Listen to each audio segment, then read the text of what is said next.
Hey, I'm Allison, and this is Realistically Consistent, where we talk about how to build sustainable fitness, nutrition, and mindset habits that actually last even as a busy mom. I'm here to help get you consistent, not perfect, and on your way to feeling like your best self. I'm so excited to start today's episode with you. Let's dive in. Hello, and welcome back to another episode of Realistically Consistent.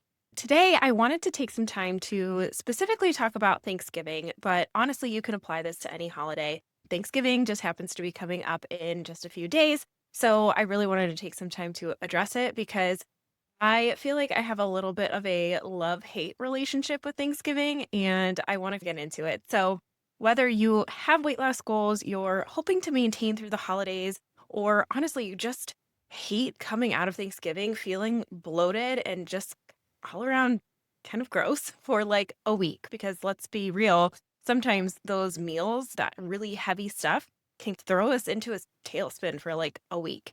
So, if you want to avoid all of that, today is a must listen for sure. So, first things first, I want to talk about the things that I don't love, and I love to hear if you can relate to these things. I hate that crazy bloated feeling that, like I said, can sometimes stick around for a few days, even a week. I hate that feeling of like, even like after you finish a meal, feeling like you want to throw up. Like, I hate that feeling. I hate that feeling of sometimes like just the judgment. And I feel like I am doing a lot better job personally of ignoring it. But I feel like this can come up for a lot of people too, where everybody's looking at what you're putting on your plate and, oh, so and so made this. And are you trying it? Or, did you finish it? Did you not finish it? Like, I've heard comments like, oh my gosh, there's barely anything on your plate. Why are you eating like a bird? And it's like, well, because I'm trying to just keep my portion sizes reasonable for today and not feel like I'm going to throw up in a little bit. Which takes me to my next point of I hate feeling that pressure of like, you need to finish everything on your plate, whether it's to not offend anybody or just past pressures that are coming up, like even childhood pressures that are coming up through adulthood. I hate that feeling like, oh my gosh, I have to finish what's on my plate. And if you are my husband, you might even just hate this type of food. I personally do enjoy it. I like the turkey, the mashed potatoes, the green beans, like all of those things. I love it. But I know that there are some people out there where this kind of food just isn't their jam. And then I hate feeling like my entire week is just completely thrown off because of this single day. And I don't even mean the week following, because that week can be a little bit thrown off too, just about how I'm feeling and how my body's feeling. But the week itself is thrown off sometimes because it's like, yes, we're all getting together on a Thursday. So, oh, what am I going to eat on Monday? And I feel like in the past, I used to just have this, I'm going to be eating so much food on Thursday. I don't really need to shop for food this week, which again is such a weird thought process, because it's like, okay, well, what are you going to do Monday and Tuesday and Wednesday for breakfast, lunch, and dinner? We want to make sure that we are pretty much sticking with the plan. And that's what we're going to get into a little bit later in this episode today, is how can we make sure that we are keeping our week as normal as possible, still enjoying our day on Thanksgiving, however it makes sense for you. But again, not throwing ourselves into a total tailspin of confusion and what do I do? And oh my gosh, I didn't buy enough food because I just assumed I'd be eating all week. So let's talk about how to plan for the week, keep things as normal as possible, honestly, what that should look like for you. But before I dive into all of that, what I really want to talk about is what I think Thanksgiving should really be about and feel like. And again, I'd really love to hear if this resonates with you too. So I really just feel like Thanksgiving should be all about obviously spending time with your loved ones. And I think that sometimes we can get away from that when we start worrying about being pulled in a bunch of different directions. Like, I have to be at my in-laws at this time and my family at this time. And sometimes you're going to multiple places in a day, and there's Friendsgivings and there's all kinds of things. And that's all great. And sometimes we want to say yes to all of those things, but sometimes it robs our peace a little bit. And I know that that can get really hard, especially around this time of everybody just wanting to spend time together. And so I do think that that's really special. And I think that one thing that's really important that I've learned over the years is just being really open and really communicative of like, okay, I want to spend time with all of these people. And communicating, this is what's going to work best for our family. How can we work together to make these times work for everybody so that we can spend this time together? And sometimes people are receptive, sometimes people are not. So, what do you do if people aren't receptive? Sometimes we can really let that put a downer on the holiday. And so, I'd want to encourage you to just let that be. Think about what's in your control, what's out of your control. Did you take control of as much of the situation as you could by suggesting, this is what we can do? How can we work together? Did you try to be communicative? If so, awesome. And there's not much else that can be done, then it's not something that's worth holding on to. And holding on to that energy and holding on to those feelings and letting it impact the way that you're going to show up with your family. I think this time can be so special if we allow ourselves just a few days to completely unplug from work, unplug from stressors, unplug from those things, and just again, go back to the root of what Thanksgiving is. And it's spending time with the people that you love and not just spending time. It's being really present in that time is what I think is really important. And again, it can be so tough. Like I'm already needing to step away from my phone and trying to be much more mindful of it because I'm starting to get so overwhelmed by all of the Black Friday deals. I'm already in overwhelm mode. And I'm already thinking to myself, okay, at the time of this recording, it's the Sunday before Thanksgiving. And I'm thinking, okay, next week, you're going to have to be super mindful of when you sit down to do Black Friday shopping and going into it, not letting myself fall into this trap of a spiral. Because what I notice is I can start to lose my presence with my kids when I'm in this spiral of looking at all these deals rather than putting the phone down, forgetting where you even said it, and playing games with your kids, sitting down, doing things with them, because it's not just about the time, it's what you do with it. And I think that just really goes back to, at the end of the day, you have to do what's best for your family, right? I know as women, a lot of times we are the ones that are making these plans and putting everything together, and we're always doing it with as many people's, thoughts and feelings and opinions and everything in mind because we want to keep everybody happy. And yes, absolutely. I don't disagree with that.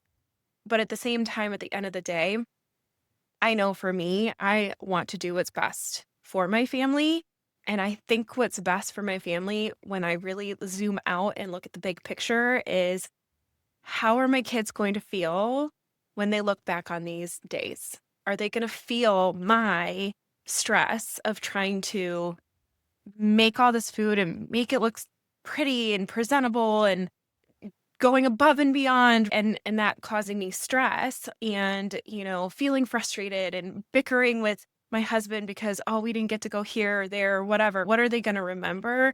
And so that's where I really try to zoom out and think to myself, okay, if I have to disappoint someone, or if I have to, lower my own standard by not bringing all of the things that maybe I used to bring, or I used to love to bake and make all these fancy pies and cookies and things like that. But right now, that's just not in my wheelhouse with the number of children, young children that I have. And I know that. And sometimes it's like, could I push myself and go do those things? Absolutely, I could. But I also know that if I'm trying to do that, I'm going to be a stress ball, not being present with my kids, freaking out over all these details, and I'm spending all this extra time doing these things that at the end of the day are unnecessary because we don't need extra food. There's always going to be plenty of food. So it is just, again, looking at that big picture and how are my kids going to look back and remember me on this holiday? My energy, because my energy directly impacts their energy. And so as long as I am saying yes to the things that are absolutely, I know I can do this, and saying no to the things that it's like, maybe could I make that work? Like, that's probably a no. And it should probably stay a no so that we don't try to overdo it and lose that presence and attention with our kids. Okay, so I digress from all of that. Let's talk about how to really walk away from this holiday. Again, trying to feel less bloated, feel good with your choices, not feel like you're totally thrown off in the week of Thanksgiving or even the week after.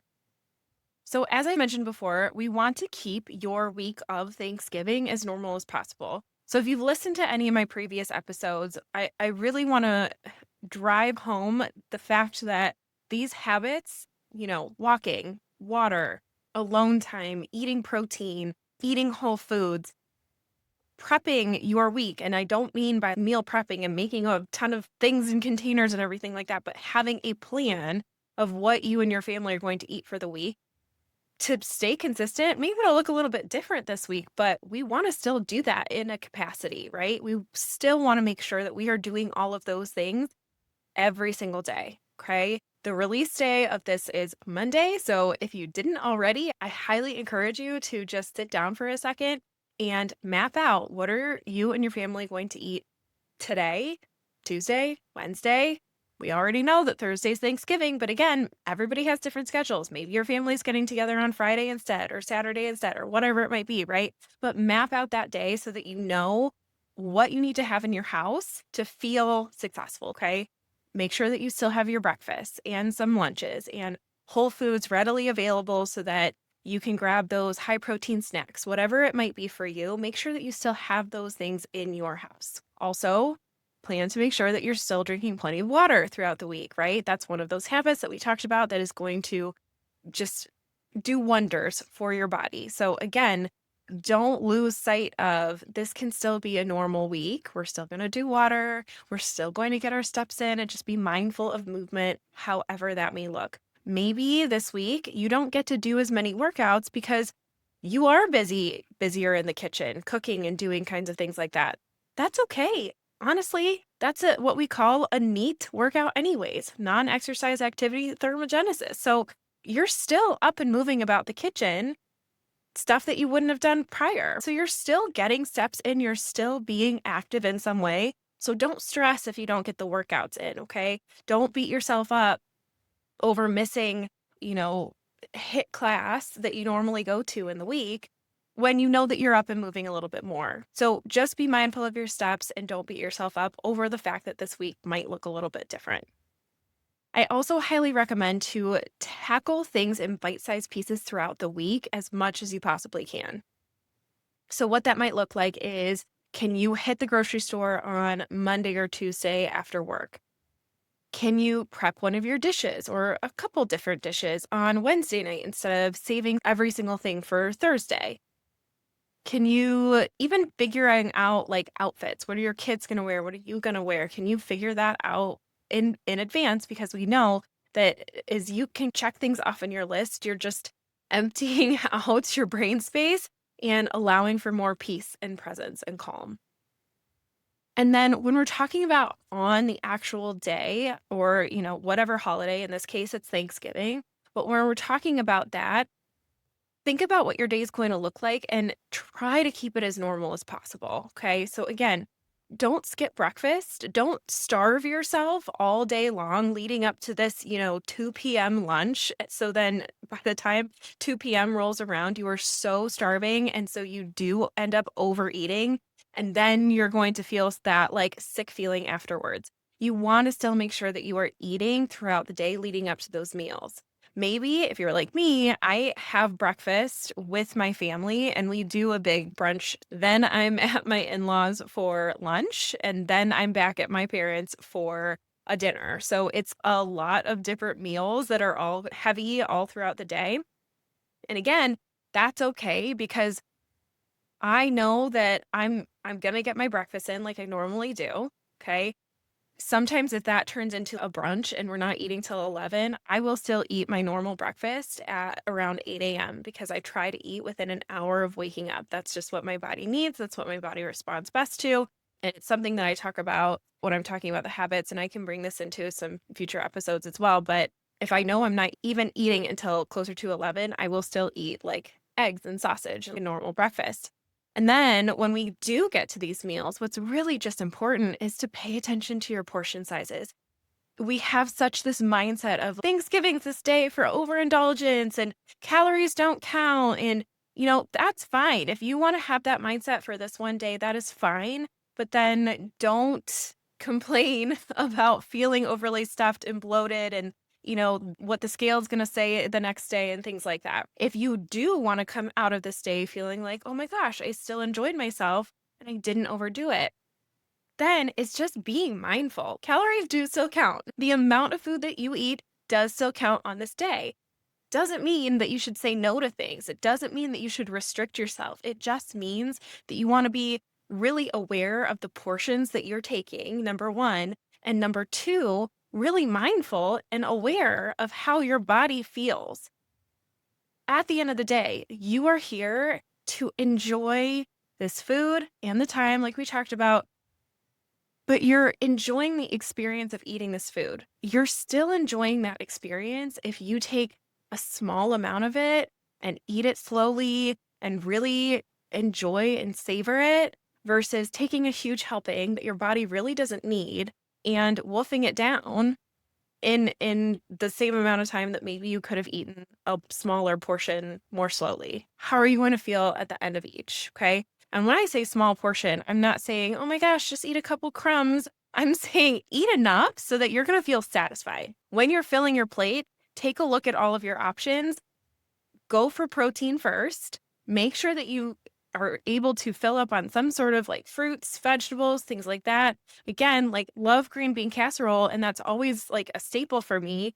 But that portion size for me is just a couple of bites because it is a really heavy, creamy dish versus a lot of times I have the option between a green bean casserole and maybe fresh Brussels sprouts. Okay. So I'm going to take more of the fresh Brussels sprouts, just a couple bites of the green bean casserole, because I know that the Brussels sprouts are going to be a better option for my body and fueling my body and letting me feel better afterward.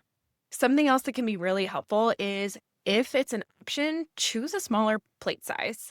When we're using these huge, big size dinner plates, it can be really, really hard to estimate what the portion size really looks like because if you put decent sized scoop, even of say mashed potatoes or whatever on this huge dinner plate, it looks like what a actual serving size would be. Let's say we're talking about mashed potatoes. That should just be just like a cup full of your hand. If you're watching on YouTube, like cupping my hand, that is technically a serving size. Okay. It's just one little like handful of mashed potatoes. You put that on a huge dinner size plate, it looks like almost nothing versus putting it on like a salad plate. It looks like a decent serving size. Okay. So if you're able to do that, great. I think it just helps you be like, oh, you know what? Yeah, I'm taking the amount of food that my body needs versus walking around with this dinner plate that looks empty, but it's really not. It has like very realistic serving sizes for you on the plate, but it can just be a little bit trippy. And then the last piece is just don't let other people's thoughts and opinions bother you. Okay. People are going to think what they're going to think, honestly, no matter what. At the end of the day, you have to do what is best for you and what is best for your body and what is going to allow you to feel the best. You want to enjoy all of the things that you want to enjoy. But if Aunt Susie makes some jello salad that you don't even like, what we don't need to take the jello salad. How can we make sure that we are being gracious about it, but also just taking care of ourselves? And think about it. We do this anyways so often with our kids. If you have to reschedule because of naps or illness or say, you know what, we got to leave this party early because I need to get my kids to bed. We are so good at putting those boundaries in place for our kids. And to hell with the consequences if we're offending somebody versus ourselves. You matter too. Our kids matter. You matter. We all matter. Put those boundaries in place, no matter what it has to look like for you too. And then the last thing I want to talk about on the actual day of Thanksgiving is, again, just being mindful of movement. One of my favorite things to do is watch the parade and just sit by the fire and spend time with people. And all of that is fantastic. But I think on a day where we're probably ingesting more calories than normal and naturally moving less than normal because we're all just sitting down and hanging out, the more mindful you can be of your steps, the better, and just getting some sort of movement in. So whether that's helping clear the dishes or doing the dishes or just standing instead of sitting when you're talking with friends and family, being the one to say, hey, you know what? I'd like to just go for a quick 5 or 10 minute walk outside. Anybody want to join me? I think I'm going to feel so much better after I just ate all that. Maybe be the one to say that and people will follow. Which also reminds me another tip that I like to say on this too is it's so easy to get stuck in front of like appetizers and food that's sitting out on the table because that's where people tend to gather. So that is also where all these extra little calories that we really don't need, that keeping that portion size, again, very realistic and small, but when we stand there and it's sitting in front of your face, you end up just overindulging and eating more than what your body needs. And then when you go to eat your meal, then you're overstuffed anyways too. So I would say if you can sit as far away from the food as you can, if that's where everybody's gathered, or again, being the one to say like, "Okay, I've had enough. Anybody wanna move over to the family room so I'm not tempted anymore?" Being the one to stand up and say those things, and people might follow and thank you for it too. And also on this day too, sorry, I guess it was not my last thing, is just still be really mindful of your water. Take a tumbler with you to all of the different locations that you're going to. Add electrolytes to it. Just be really conscious of how much water that you are drinking. This is too where the alcohol can start flowing very easily. So just trying to make a point and a goal to have a whole glass of water in between each drink will help cut back on that alcohol in general, because again, that's where a whole lot of the sugar and the extra calories come from as well. We still want to enjoy it. I know I still love to enjoy a couple glasses of wine, but if I'm not breaking it up with water, it's so easy for me to have more than what I really need or wanted at the end of the night. Okay, so the actual last thing that I want to get into is just the next day, following weekend. It is so common for us to want to then starve ourselves or go overdo it with workouts, or again, go to some other extremes to like make up for our choices on Thanksgiving. And that is not what I want you to do. I want you to just go back to that regularly scheduled programming of what you would normally do, of what we talked about doing before Thanksgiving. Still continuing to focus on eating whole foods and focus on eating your breakfast, lunches, dinners, and focus on protein if possible. But again, just planning those things out. So sometimes it can be really common to plan all the way up to Thanksgiving and be like, I'm so overwhelmed by thinking about what we're going to do for Thanksgiving. I can't even plan for after that. Well, when you think about it, Friday, Saturday, Sunday, like that's a long time. And if you don't have food in your house to continue to have breakfast, lunches, dinners for you and your family after Thanksgiving, those 3 days, that's a long time where a lot of times people will be eating leftovers. And if that's you, great, awesome. Again, just think about your portion sizes. Think about focusing on the protein and the whole veggies that don't have all those extra additive stuff if possible. And if you're not somebody that walks away with a bunch of leftovers, what can you have in your house that is quick and easy? Because again, we are probably exhausted from all the traveling and we don't need to go make, some crazy dinner for us and our families. But what's something that you can have in your fridge that's quick and easy and simple? For me, it's going to be those like Kevin's meals. They might, if they have those in your area, your grocery stores. I love those Kevin chicken meals because they can literally be done and ready, and they have a million different flavors, and they're ready in 2 minutes. And then you can pair just rice. And if you really want to keep it simple, get the microwavable rice and then a microwavable frozen bag of veggies, and you can have dinner ready in literally 10 minutes. And it is whole food, it is protein, it is complex carbs, checks all those boxes for you. And it was something that if you didn't get to it, it's going to last. It's going to be good for a while. You don't have to worry about it spoiling. And if you are scrambling, trying to figure out what you're going to eat, you're like, hey, I bought this. I have this in the fridge. Okay. So it is a win-win there. And there's tons of other different ideas, things like that. You can always freeze chicken, freeze beef, freeze whatever, and throw something together super quickly where if you're not really sure if you're going to get to it or not, it all just depends on whether there's leftovers or not. You have things on hand to go and grab. And the other thing is too, like, this is not going to be perfect. You're going to slip up. You're going to go in being really mindful and having goals of getting steps in, or maybe hitting a certain step goal, or taking a walk after a meal, or drinking more water. And you might not hit all of those. Honestly, I'm going to be really real with you. Most years, I don't hit all of those. Okay. There's always something that's lacking where it's like, oh gosh, I wish I would have gone for that walk. Man, I really should have drank more water. Ugh, I did my serving on the pie. Like, that's gonna happen, and that's okay. Just don't beat yourself up over it the next day. Don't sit there and wallow in all of the should've, could've, would'ves. Just sit there and be grateful that you had an amazing day and you know how to get yourself back on track. And if you stick with this podcast, we are going to keep talking about all of the things that will help you get back on track and stay on track with this consistent, no extremes of starving ourselves or changing this crazy diet or going for this crazy workout to try and burn off everything that we did yesterday. We're not doing those things. We're going for walks. We're keeping things consistent. We are not going to extremes. So I hope I see you over in the next episode. Thank you so much for joining me today. Bye. Thank you so much for listening to Realistically Consistent. If today's episode helped you, please hit subscribe and leave a quick rating as it helps my moms find the show. You can visit AllisonHaleyFitness.com for more tools, tips, and ways to stay connected. And just as a quick reminder, I'm here to share general information and encouragement, but this podcast isn't meant to replace professional medical or health advice. Everyone's circumstances are different, so be sure to check in with your trusted healthcare provider before making any big changes. Thanks again for being here, and until next time, keep showing up for yourself one realistic step at a time.